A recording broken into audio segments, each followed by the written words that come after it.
Fan Minyi, the Hello Kitty murder victim, Granville Road. Tsim Sha Tsui case details. The Hello Kitty corpse case occurred in Hong Kong in 1999 and was a sensational murder case.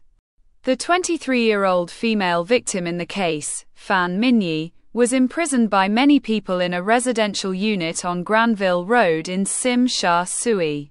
She was forced to drink urine, eat feces, severely beaten, and burned her body. After her death, she was dismembered and cooked, and her head was stuffed inside a Hello Kitty doll. When the three assailants, Chen Wenel, 33 years old at the time of the incident, Liang Shengzhu, 26 years old, and Liang Weilan, 19 years old, appeared in court for questioning. One of them still laughed after hearing the prosecution describe how the female victim was beaten. Hong Kong Judge Ruan Yundao described the case when he ruled on December 6, 2000. The defendant is insane, cruel, callous, depraved, violent and vicious. It is not the behavior that human beings can do towards human beings. In 2003, this case was selected as the fourth most sensational case in Hong Kong's history, second only to the butcher on a rainy night in 1982, the corpse hidden in a cardboard box in Happy Valley in 1974, and the Chuan Mun sex devil case from 1992 to 1993. Case. In this brutal case, the victim, Fan Minyi, was a nightclub dancer. In 1997, to raise her grandmother's medical expenses, she stole thousands of Hong Kong dollars and other property, another source of drugs, from the first defendant, Chen Wenel, who was working as a pimp. Debt. The first defendant Chen Wenel ordered the second defendant Liang Shengzhu and the third defendant Liang Weilan to collect debts from the female victim. In order to pay off the debt, the female victim continued to receive customers after becoming pregnant. The three defendants continued to increase the amount of debt they owed. The victim was unable to repay, which angered the three defendants. On March 17, 1999, at the request of the first defendant, Leong Sing Cho and Leong Wai Lun took the victim away from a unit in Fu Yu House, Lai Yu Estate, Kwai Chung, and imprisoned him in a unit on the third floor of number 31 Granville Road, Tsim Sha Tsui. When he returned to the unit, Liang Weilan asked the victim why he didn't pay back the money and why he refused to return the phone calls, and kicked the victim more than 50 times. The three defendants boarded up the windows of the unit, poured boiling oil into the victim's mouth, applied chili oil on the wounds, and forced her to eat feces and drink urine. The defendant then dropped melted plastic straws on her legs and ordered the victim to laugh. The victim began to lose consciousness and occasionally picked up the burn scars on the wound. The defendant then tied the victim's hands tightly with wires for several hours, and then beat her hands with an iron rod. A few weeks later, the female victim finally couldn't hold on anymore, and the defendant once burned her feet with a lighter to force her to move her body. The victim was later accused of inhaling methamphetamine directly by mouth, and was tossing and turning on the ground in great pain. He was estimated to have died in mid-April 1999. At the time of death, his face was swollen, his teeth were bleeding, his body was covered in blisters, and his wounds were filled with blood. Pus. Hiding corpses. When the defendants discovered that Fan Minyi was dead, they decided to dismember the deceased one by one. First, they moved the body to the bathtub to bleed, sawed open the bones, put the deceased's intestines in plastic bags, cooked them in scalding water in the bathroom, and drained them. Meat-like and tooth-like objects. At that time, Liang Shengzhu was responsible for bleeding the body.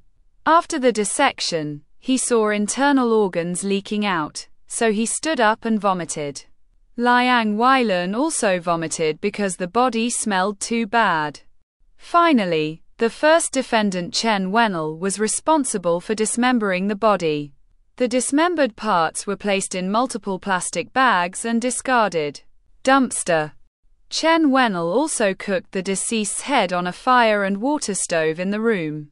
In the rush, they discarded the internal organs in the room and dropped them on the canopy of the building. They cut open a mermaid-shaped Hello Kitty doll, took out part of the cotton, and cooked the deceased. The cooked skull was stuffed and sutured. After the trial of the case started, the first defendant, Chen Wenel, was accused of taking out the dead woman's head from the pot. He pulled out the half-melted hair and said, "Hey, don't move, I'll dress it up for you." Afterwards, Chen Wenel also said the remaining defendants were ordered to feed cooked meat to the dogs, but it is unclear whether this instruction was carried out, and everyone dispersed.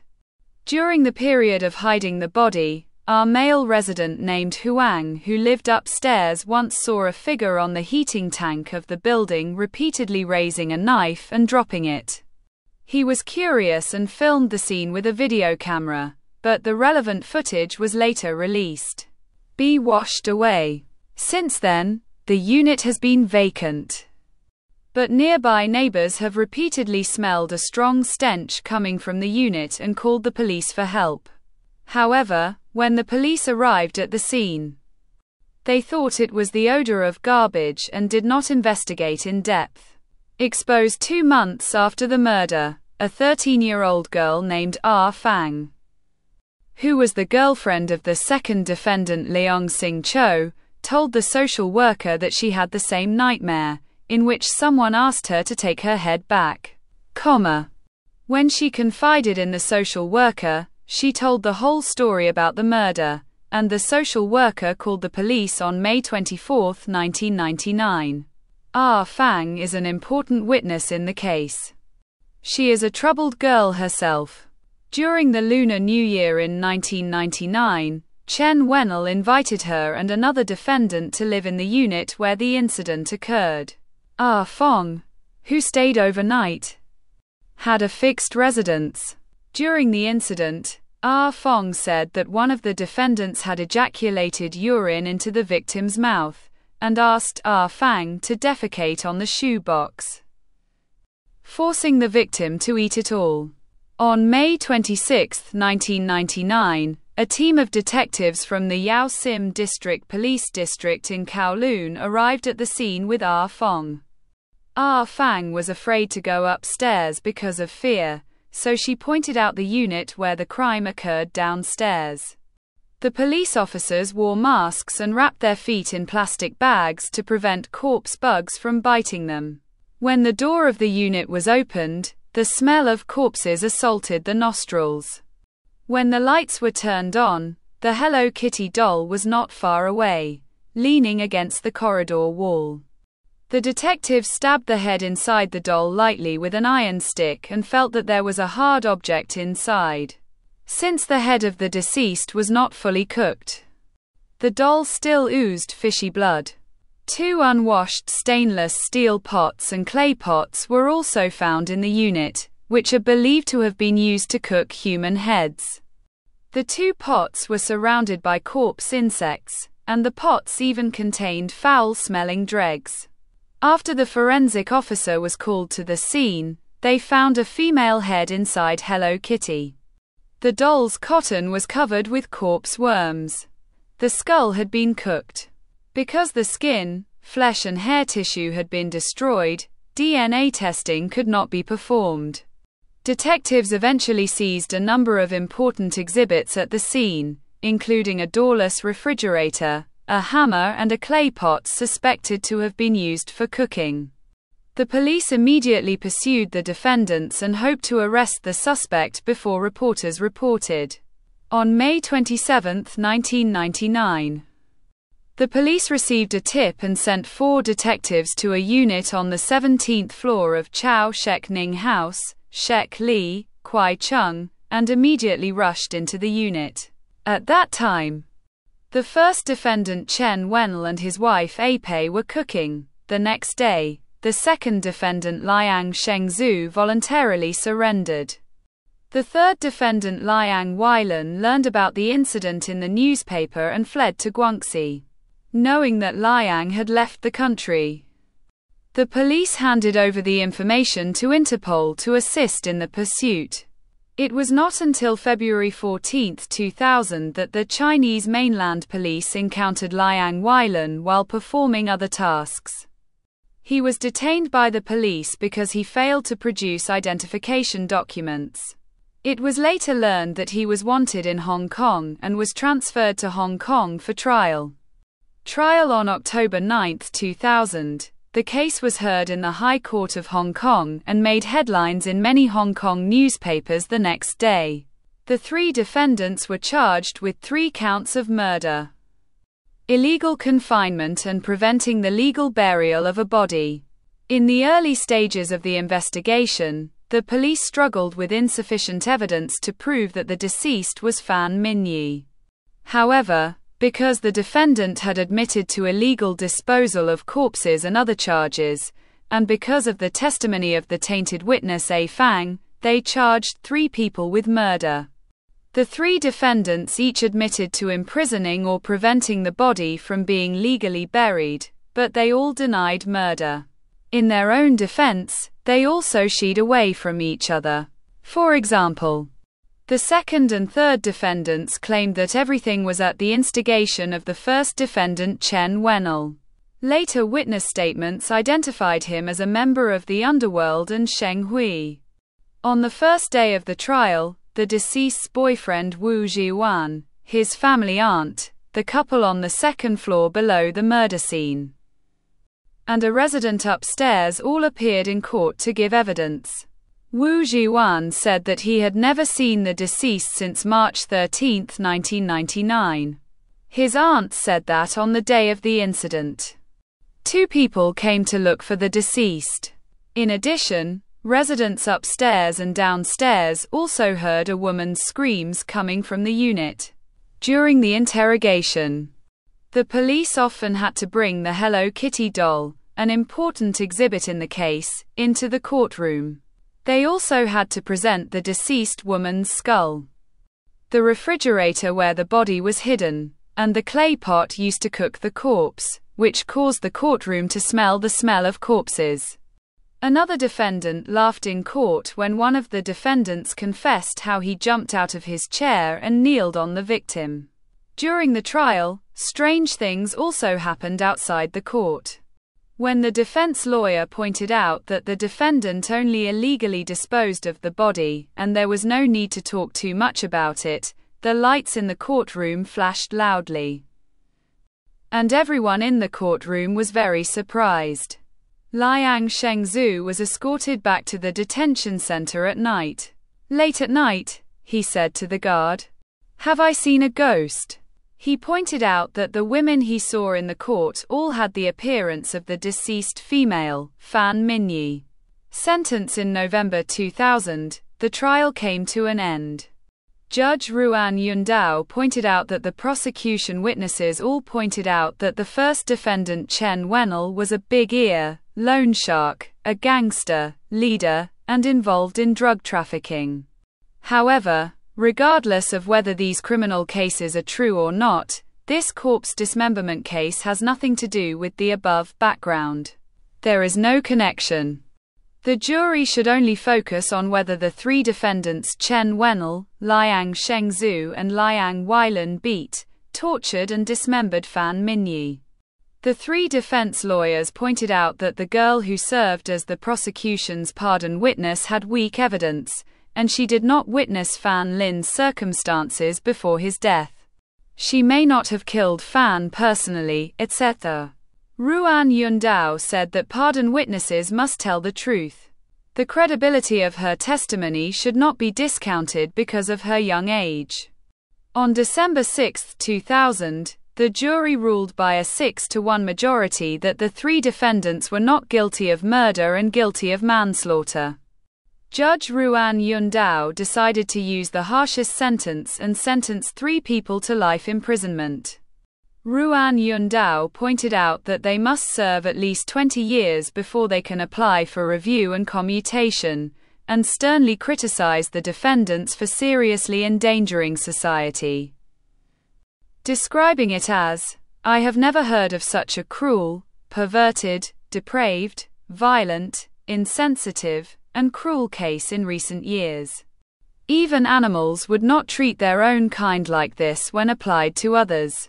He pointed out that the three criteria for considering a life sentence are whether the seriousness of the offense warrants a longer sentence. It depends on the defendant's character and background whether he will commit another crime in the future. Will there be serious consequences for the public if the crime is committed again, especially cases of corruption and violent crimes? The judge said that although the counsel representing the three defendants argued that they did not meet the above conditions, the judge believed that the three defendants had psychopathic tendencies and were mentally unstable. People who come into contact with them may be in danger, and they met the conditions for a life sentence. The public must be protected. 3 people were sentenced to 3 years in prison after pleading guilty to preventing the lawful burial of a body. Chen Wenl and Liang Weilun pleaded guilty to illegal confinement and were sentenced to 4 years in prison, while Liang Shengzhu pleaded not guilty and was sentenced to 6 years in prison. The last 2 charges were served concurrently with the manslaughter charge. The 3 defendants had different expressions after hearing the verdict. The first defendant appeared calm. The second defendant's eyes were red, and the third defendant sighed deeply. Liang Weilun's brother violently hit the court glass after hearing the verdict. Appeal. After the 3 defendants were sentenced to life imprisonment, they all appealed, but the applications of Chen Wenl and Liang Weilun were rejected, and only Liang Shengzhu was allowed to appeal. The judge of the Court of Appeal pointed out in the verdict that Liang Shengzhu did not go to the unit where the crime occurred the day before the death of the deceased. Although the original judge instructing the jury asked the jurors to consider whether Liang Shengzhu conspired with the other 2 defendants to kill the victim, he did not. They were not guided to consider whether Liang's leave was enough to terminate the collusion relationship with the other 2 people. The Court of Appeal believed that there were important errors in the original trial procedure, which made the conviction unstable. So it overturned the original verdict and remanded the case for a new trial. In the early stages of his appeal, Liang Shengzhu denied manslaughter, but changed his story and admitted manslaughter during the retrial. Defense lawyers pointed out that Liang's role was different from that of the other 2 defendants. When he saw the victim crying out in pain, he once encouraged the victim to pay off the debt as soon as possible so that she could be released as soon as possible. Liang also went to the police station to surrender himself that day. He was also determined to change his ways and attended Christian meetings in prison to receive the influence of the church. At the same time, he has been troubled since his appeal was approved in 2003 and the case was remanded for retrial, so in the end, he decided to plead guilty. The lawyer also said that Liang has served 5 years in prison, and hopes that the judge will consider the overall nature of the sentence and grant a lighter sentence. In March 2004, Court of Appeal Judge Gao Jiali later changed the sentence to 18 years in prison for Liang Shengzhu based on the seriousness of the case and the need for time to consider the appropriate starting point for sentencing. However, Liang admitted to illegal confinement and preventing the legal burial of a body at the original trial and was sentenced to 9 years in prison. Since this crime has not been appealed, the conviction will still be upheld. Remains, the skull of the deceased Fan Minyi was the only exhibit in the case. After the preliminary trial, it was rarely handed over to the forensic doctor and kept in the Hung Hom public mortuary until the appeal process of each prisoner was completed. The family of the deceased was notified to collect the head in March 2004 and was cremated on March 26, and his memorial tablet is located in the U-Phi Hall of Yuen Shuen College, Suan 1. The deceased woman also had a son, who was born in 1998.